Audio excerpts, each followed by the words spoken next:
My name is Erik Vanderlip, and I'm a health services researcher at the University of Washington, where I've been studying the blending of primary care services into community mental health settings.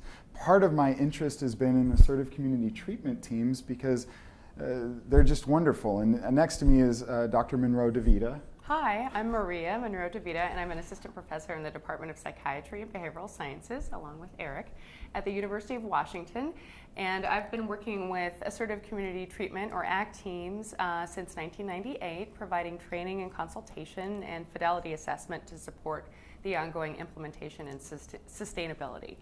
A little bit about ACT, maybe. We'll start out there. ACT is a multidisciplinary team, an evidence-based practice focused on the needs of people with severe and persistent mental illness.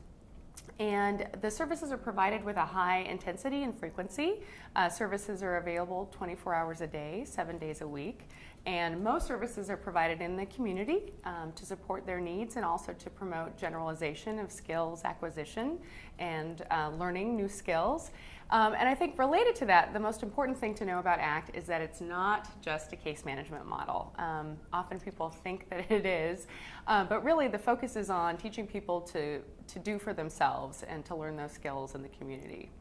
Anything else on that? You know, I think the interesting thing for me is when I got to the University of Washington a couple of years ago, I was already interested in assertive community treatment because when I think of the coolest, most avant-garde ways to deliver chronic disease management, chronic medical care to persons in the United States, I think of the medical home. Mm-hmm.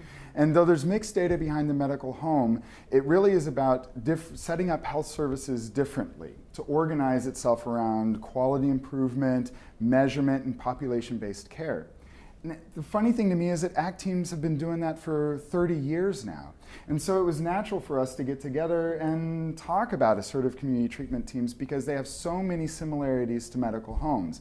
And our research has shown that. We've done some analyses looking at your fidelity measure, the TMACT, and how much overlap there is between that and the NCQA, the National Committee on Quality Assurance guidelines on what it is to be a medical home. And little to our surprise, if you're a high-functioning ACT team, if you score highly on the TMACT, you're basically a level 3 medical home, which is about the highest recognition you can get.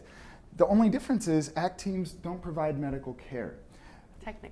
Technically, but they do, and that's the other part of our research that's fascinating, is that ACT team psychiatrists and nurses and medical staff go to Herculean lengths to get their patients and clients enrolled in primary care services, but they go beyond that. They give them services. ACT team psychiatrists prescribe medications for them, albuterol and statins and blood pressure meds, and for myself, when I'm thinking about shortening the mortality gap, narrowing the mortality gap for those with serious and persistent mental illness, we need to bring the most avant-garde chronic disease management to that population. That is a medical home, and ACT teams look almost exactly like a medical home. So I think there's a real overlap with all this stuff and a real opportunity for us to think more broadly about ACT teams and how we can make them better for the clients they're serving.